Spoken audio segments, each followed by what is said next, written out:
मंडळी अलिबागमध्ये पोचलो होतं गॅरेजवरती. तर त्याचं बघायचं तुम्ही तुमची गाडी वगैरे खोलली आहे. आता ऑल्टरनेटिव्हचं काहीतरी काम आहे सर. पण गाडी भरपूर गरम आहे, कारण जवळजवळ 15-20 आम्ही चालून आलो. तिकीट गरम आहे, तर थोडी थंड होणार, त्याच्यानंतर काम सुरू करायचं आहे. त्याला बघूया आता काय अजून फॉल्ट आहे माहिती नव्हतं, पण गाडी थंड होण्याची खोलून आम्ही ते जाणार आहे. आणि परत गाडीचं पण आता आमचं काम कंप्लीट झालेलं आहे. टोटल 4,000 रुपये खर्च झालेला आहे. 4,000 रुपयाचा चुना लागलेला आहे. तर गाडीचं काम हे टायमात करायला पाहिजे. आपली फॅमिली त्याच्याबरोबर असते आणि आपण फिरत असतो, त्याच्यामुळं गाडी ही व्यवस्थितच कायम असली पाहिजे.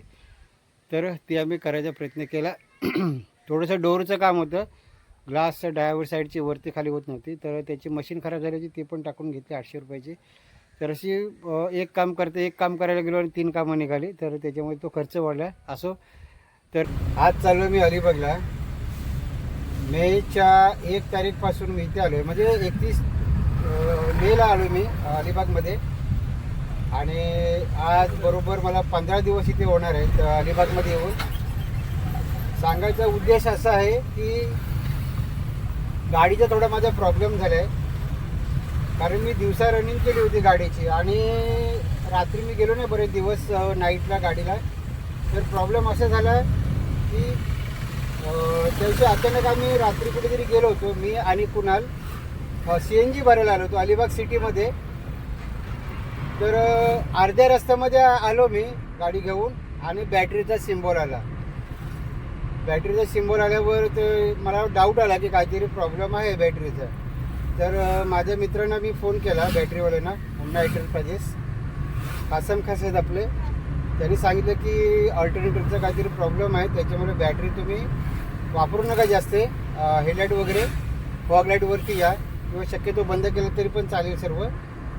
तर मी तसंच केलं. परत संगमेश्वरला फोन केला, आमचे गॅरेजवाले जिथे मी गाडी सर्व्हिसिंग करतो, अद्नान हकीम सर. त्यांनी पण तेच सांगितलं की ऑल्टरनेटरचा प्रॉब्लेम आहे काहीतरी, त्याच्यामुळे बॅटरी शक्यतो वापरू नका.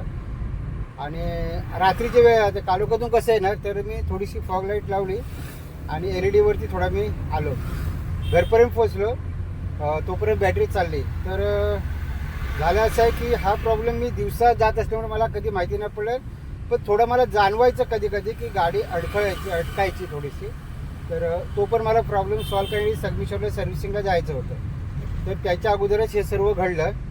तर गाडी 2 दिवस मी घरीच ठेवली. बॅटरी वगैरे चार्ज होती, काही प्रॉब्लेम येतं का मी बघत होतं. थोडी गाडी फिरवून पण बघितली मी इकडे तिकडे, काही प्रॉब्लेम नाही. तर वर्कशॉपला फोन केला मी अलिबागमध्ये की म्हणजे ऑल्टरनेटिव्हचं काम होतं इलेक्ट्रिकचं, तर तिथे गाडी घेऊन जायची आहे. बघू आता गाडीचं काय काम होते, अजून काय दुसरं निघतंय, ऑल्टरनेटर खराब झाला आहे किंवा दुसरं अजून काय, ते आता आपल्याला माहिती पडणारच आहे. बरोबर कुणालसुद्धा आहे माझ्या, काय मला प्रॉब्लेम वगैरे आला तर घरी येता येईल गाडी ठेवून. कारण उशीर होणार आहे. 10 वाजता वर्कशॉप उघडतं. दांडेकर म्हणून आहे अलिबागमध्ये, तिथे बरंचसं इलेक्ट्रिकचं वगैरे काम गाडीचं होतं. त्या रात्री CNG आम्ही भरलंच नाही, कारण त्या भीतीच्यामुळं की गाडी रस्त्यामध्ये बंद पडेल आणि गाडी ठेवून यायला लागेल. तसं काय प्रॉब्लेम नव्हता. जर गाडी रस्त्यामध्ये बंद पडली तर साईडला ढकलून आम्ही घरी आलो असतो. घरून कोणाला तरी बोलवलं असतं मित्रांना वगैरे घरी न्यायला. पण शक्यतो आपल्या घरी गाडी गेली पाहिजे असा माझा उद्देश होता. तर हा पहिल्यांदाच प्रॉब्लेम माझा आला आहे गाडीला, कारण सर्व्हिसिंगच्या ह्याच्यामध्ये मला असे काही प्रॉब्लेम कधी जाणवले नाही. सिम्बॉल येण्याचा पहिलाच प्रॉब्लेम आहे माझ्या गाडीवरती. 5 वर्षामध्ये गाडीवरती सिम्बॉल आला काहीतरी, ते पहिलीच वेळ आहे माझी सिम्बॉल यायची. कारण मी कधी पण गाडीवर बसलो तर माझे लक्ष असतं गाडीवर पूर्ण की काय प्रॉब्लेम आहे काय नाही, किंवा सर्व तपास करूनच मी पुढे जातो. शेवटी इलेक्ट्रॉनिक वस्तू आहे आणि इंजिन आहे, ते कधी काय होईल त्याचं आपण काय बोलू शकत नाही. CNG पंपावर गर्दी असेल तर पहिले वर्कशॉपमध्ये जाऊ, कारण गाड्या वगैरे नंतर येतात. सकाळी जर आपली गाडी पहिल्यांदा लवकर गेली तर आपलं लवकर काम होईल, नंतर ते लोक दुसऱ्या गाड्या घेतात. आता आलो मी अलिबागमध्ये दांडेकर ऑटोमोबाईल्स इथे. गाडी आपल्याला इथे रिपेअरिंग करायची आहे, की इलेक्ट्रिकचा काय जो प्रॉब्लेम झाला आहे ऑल्टरनेटरचा, ते आपल्याला करायचं आहे. आपल्याला बघू तर हे बघा, हे दुकान आहे अलिबागमध्ये. मी फोर व्हीलरचं माझं इलेक्ट्रिकचं काय काम असेल, लाईट वगैरे, तर मी इथेच करतो अलिबागमध्ये, दांडेकर ऑटोमोबाईल्स इथे. हे रायगड बाजार आहे, त्याच्या बाजूला आहे, आतल्या गल्लीमध्ये. तर चला जाऊया मध्ये. मंडळी अलिबागमध्ये पोचलो आता गॅरेजवरती. तर त्याचं बघायला तुम्ही गाडी वगैरे चालली आहे. आता ऑल्टरनेटिव्हचं काहीतरी काम आहे इथं. पण गाडी भरपूर गरम आहे, कारण जवळजवळ 15 मिनिट आम्ही चालून आलो. तिकीट गरम आहे, तर थोडी थंड होणार, त्याच्यानंतर काम सुरू करायचं. चला बघूया ते काय अजून फॉल्ट आहे माहिती नाही पडलं. पण गाडी थंड होण्यासाठी खोलून ठेवलेली आहे. गाडीचा ऑल्टरनेटर काढायला घेतला आहे मॅकॅनिकने. खालच्या साईडने नाही काढलं तरी जाऊन रॅम्पवरती, इथे सिटीमध्ये रॅम्प नसतो, तर दुसऱ्या एखादा बरोबर आला तो. तर वरच्या साईडने काढतात तर थोडा प्रॉब्लेम असतो, अडचण असते काढायला. तर बघूया ना किती वेळ लागतो. तर इकडे पुण्याला पण मी बोलवलं आहे, माझ्यावर आलं आहे आणि कंटाळलं आहे बहुतेक. तर आता आपलं काम झालं की नाही जायचं आहे. तर आपण व्हिडिओ काढतो आहे, थोडा टाईम लागेल याला, बघू किती वेळ लागतो. तर रिव्हिजन करतो आहे. बरेच म्हणजे गाडी घेतल्यापासून तर मला वाटतं नाही काढलेलं होते, काम नाही झालं त्याचं. तर आता ते काढते. माझ्या मागे पण एक गाडी लागलेली आहे इकडे सर्व्हिसिंगसाठी. गाडीचं ऑल्टरनेटर काढून घेतलं आहे आणि तो गेला तिकडे सफाई करायला. ते काढलं आहे त्याने. आता काय करतो माहिती नाही मला, कारण तिकडे साफसफाई करतो त्याने, क्लीन वगैरे ब्रश वगैरे घेऊन सर्व माती वगैरे लागले काय ते सर्व क्लीन करतो. बघूया किती वेळ लागतो आणि काय त्याच्यामध्ये फॉल्ट आहे तो आता आपल्याला सांगेल. जर फॉल्ट असेल तर खर्च जास्त येईल, आणि जर थोडंफार काय असेल तर आपण त्याच्यावरती निभावून जाईल. त्याला बघूया काय करतो. ऑल्टरनेटर इथे काढून द्यायचं नाही, आणि आता ते ब्रश घेतलं आहे कात्याचं आणि त्याने ते साफ करून काढायचं नाही. आता त्या थोड्या वेळाने लावणार आहे. ऑल्टरनेटर रिपेअरिंगचं काम झालं आहे आणि आता गाडीमध्ये तो लावतो. इथे खूप प्रॉब्लेम येतो, अडचण येते लावला, कारण गाडी रॅम्पवर असते. व्हिडिओ बनतोय, चॅनल आहे व्यवस्थित लावता येतो बतातो. पण गाडी अशी असल्यामुळे खाली झोपून पण लावता येत नाही. तर वरच्या साईडने तो सगळं करतो. बहुतेक लावणार आहे. शेवटी थोडंसं काम उरलं आहे. बघू अजून किती वेळ लागतो ते. फायनली आमच्या कामात होणार आहे. आणि पावसाचं वातावरण बघा, ही ताडाची झाडं आहेत, ताडासारखीच आहेत, आणि पाऊस येतो आहे, थोडा टिपकायला लागला आहे. आणि बघा इथे फणसाची झाड आहे, हवा बघा सुटली आहे, पण काळोखी थोडीशी केली आहे, पण पाऊस येईल असं वाटत नाही, थोडं शिडत नाही. ऑल्टरनेटरचं काम झालेलं आहे, ब्रश गेले होते, ते काम झालं कंप्लीट. आणि त्याच्यानंतर राईट साईडच्या ड्रायव्हर साईडचा जो दरवाजा आहे त्याची ग्लास वरती खाली बरोबर होत नव्हती ऑपरेट, तर त्याची मोटर गेली. तुम्ही बघू शकता बघा, ते खोलला आहे त्याने आता. आणि बटन तर चांगलं आहे, पण तेवढं मोटरची किंमत काय आहे ते आपण बघूया. तसं चालू आहे ठीक आहे, पण जर मोटर महाग असेल तर मी नंतर सर्व्हिसिंगच्या टायमावरती टाकणार आहे. आणि आता जर कमी रेट असेल बघूया, ते बघायला गेलो तर आपण ते आता टाकून घेऊन काम संपवून टाकू. बघता येईल किती रेट आहे. कितना है उसका? रुको पहले खोलता हूँ. अच्छा, उसका खोलते. स्टार्टर पण चेक करणार आहे, त्याला खोलायला सांगितलं तो काढतो आहे. स्टार्टर चेक करणार आणि टोटल बॉडी पण क्लीन करून घेणार. त्याच्यामुळे काय गाडीवर थोडा एव्हरेजला पण थोडा फरक पडणार आहे.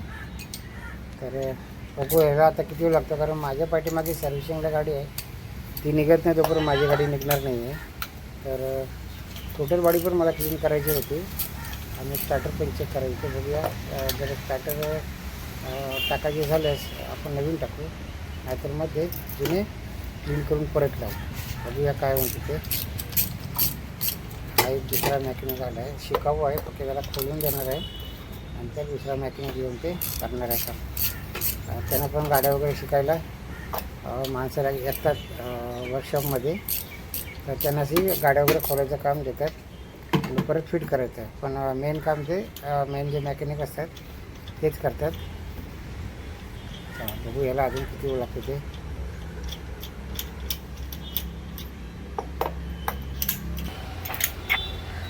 इथे उभं राहून पाय दुखायला लागले. थोडा वेळ बसलो होतो मी खाली, कारण थोडं ऊन पण लागलं होतं, म्हणून मी आतल्या साईडला तिथं उभं राहिलो काम करता तिथे. आणि हे बघा, 4 स्टार्टर काढलेत त्याने, थोडे ब्लॅक कलरचे झाले. तर मी ठरवलं की आता आपल्याला नवीन टाकायचे, ते 4ही नवीन टाकणार आहे हे. आणि हे बघा टोटल बॉडी पण आतमध्ये बघा किती घाण आहे सर्व. त्याच्यामुळे एव्हरेजला जाम फरक पडतो. आता हे क्लीन केलं की क्लीन करून परत बसवणार आहे आता. तर हे घेऊन जातो क्लीन करायला बाजूलाच, जरा एअर प्रेशर मारून आणि चांगलं पुसून ते क्लीन करायचं आहे. भरपूर त्याच्यावरती घाण जाम झाले बघा टोटल बॉडीवरती. सर्व्हिसिंगला हे नक्की साफ करून घ्यायचं असतं जेव्हा आपण सर्व्हिसिंग करतो तेव्हा. तर ह्या 2 वस्तू, एक वस्तू चेंज करायची आहे स्टार्टर, आणि टोटल बॉडी क्लीन करून घ्यायची.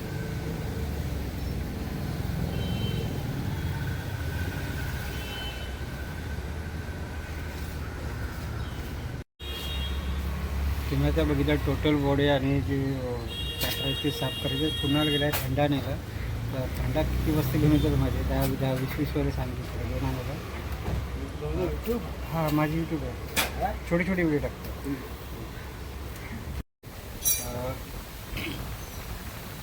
पुन्हा कंटाळला आहे, त्याला घरी मोबाईलवर बसायचं होतं, पण तो आला माझ्याबरोबर.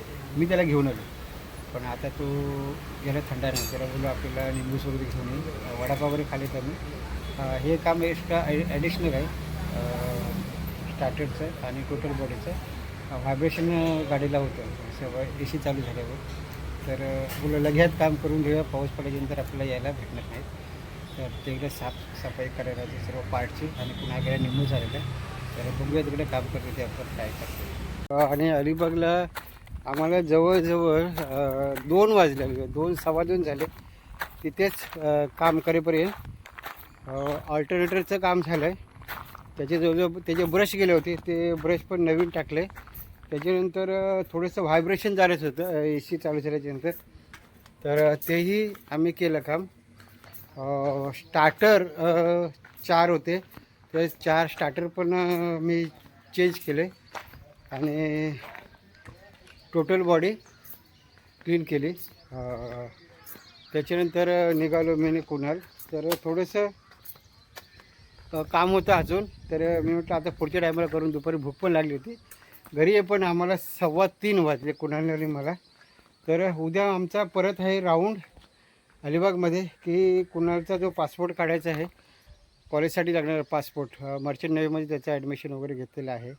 तर तो 24 तारीखला जाणार आहे हॉस्टेलमध्ये. तर उद्या पासपोर्टसाठी आमची अपॉइंटमेंट आहे अलिबागमध्ये. तर त्याच्यासाठी आम्ही तर जाणारच आहे तिकडे. तर आम्ही ते जाणार आहे. आणि परत गाडीचं पण आता आमचं काम कंप्लीट झालेलं आहे. टोटल 4,000 रुपये खर्च झालेला आहे. 4,000 रुपयाचा चुना लागलेला आहे. तर गाडीचं काम हे टायमात करायला पाहिजे. आपली फॅमिली त्याच्याबरोबर असते आणि आपण फिरत असतो, त्याच्यामुळे गाडी ही व्यवस्थितच कायम असली पाहिजे.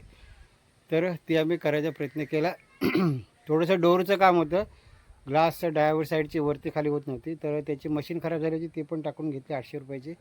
तर अशी एक काम करायला गेलो आणि 3 कामं निघाली, तर त्याच्यामुळे तो खर्च वाढला. असो, तर हा व्हिडिओ आता मी इथंच थांबवतो. जर तुम्हाला व्हिडिओ आवडला तर लाईक करा, शेअर करा, कमेंट करा, आणि चॅनलवर जर नवीन असाल तर चॅनल सबस्क्राईब करा. परत भेटू एका नवीन व्हिडिओमध्ये. तोपर्यंत जय हिंद, जय महाराष्ट्र.